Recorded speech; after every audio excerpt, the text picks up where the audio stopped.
Now, what is the Kalam cosmological argument?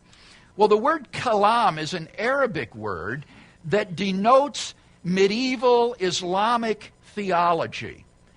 These Muslim theologians, when Islam swept over Egypt and North Africa, absorbed the Christian thought that had been in those countries, like in Alexandria, which was a center of Christian learning, and they picked up these arguments for the creation of the world that Christians had been using against Greek materialists and other philosophers, and began to develop these arguments in highly sophisticated ways for the existence of God as a creator of the universe.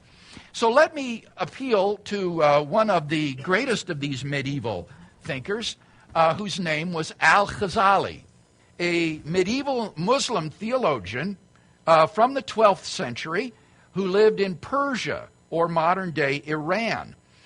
And he was concerned that the Muslim theologians of his day were being highly influenced by Greek philosophy, so that they denied the creation of the universe by God. Instead, these philosophers held that the universe just flows necessarily out of the being of God and is therefore eternal and beginningless.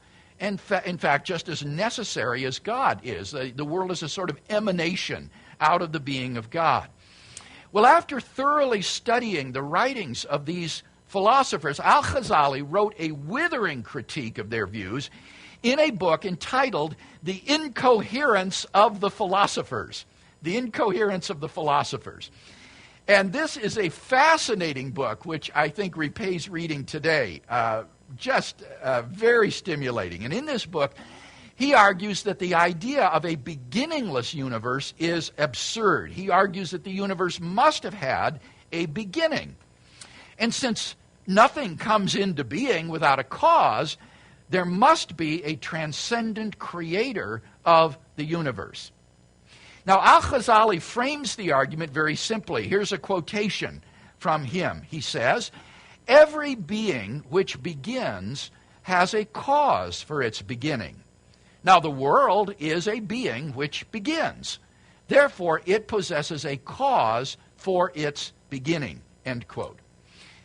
So, we can summarize Al-Ghazali's argument by means of three simple steps. Premise one, whatever begins to exist has a cause. Whatever begins to exist has a cause. Two, the universe began to exist. And three, therefore, the universe has a cause. Now, this little argument is so marvelously simple that anybody can memorize it and share it with another person. It just consists of those three short steps. Notice that it's also a logically airtight argument. If the two premises are true, then the conclusion follows necessarily. So, anybody who wants to deny the conclusion that the universe has a cause of its beginning has to deny one of the two premises. He has to say that either premise one or premise two is false. And so the whole question comes down to that. Are these premises more plausibly true than false?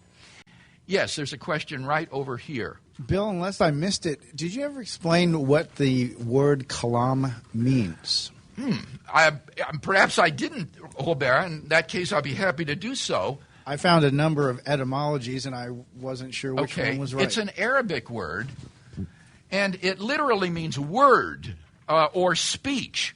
And during the Middle Ages, during the high tide of Islamic theology, kalam came to have a more extended meaning, to mean any statement or position of doctrine.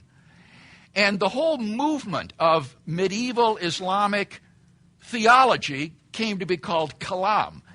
And this is still used today. When I was in Turkey this spring, speaking at the University of Ankara, I spoke at the Department of Kalam. These were practitioners of kalam, to which I was speaking on the Incarnation. So it was just a wonderful experience. And one of the gentlemen, after I finished, he said, "You are a better practitioner of kalam than most of our philosophers."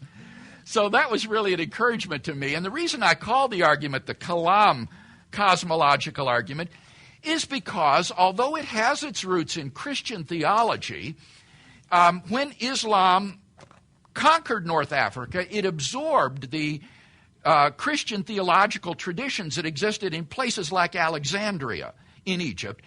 And this argument was taken up into medieval Islam and then highly developed, so that some of the most sophisticated forms of this argument were on the part of these Muslim medieval theologians.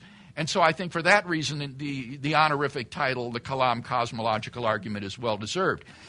The argument, however, also was defended by Jewish medieval theologians who rubbed shoulders with the Muslim theologians in Spain while Spain was under Muslim control.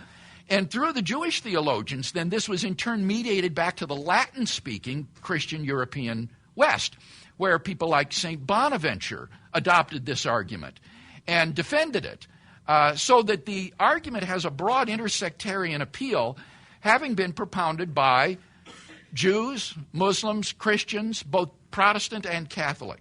Started with the Christians in their attempts to refute the Greek doctrine of the eternity of matter and the eternity of the universe.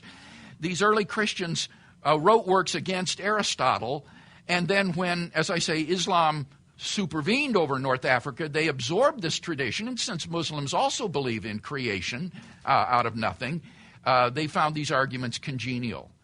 And it's a nice bridge-building argument for sharing your faith with a Muslim, I must say, because you're on common ground here. The Muslims just love it when I come and talk about this argument, but I usually then will try to transition to talking about Christ as well.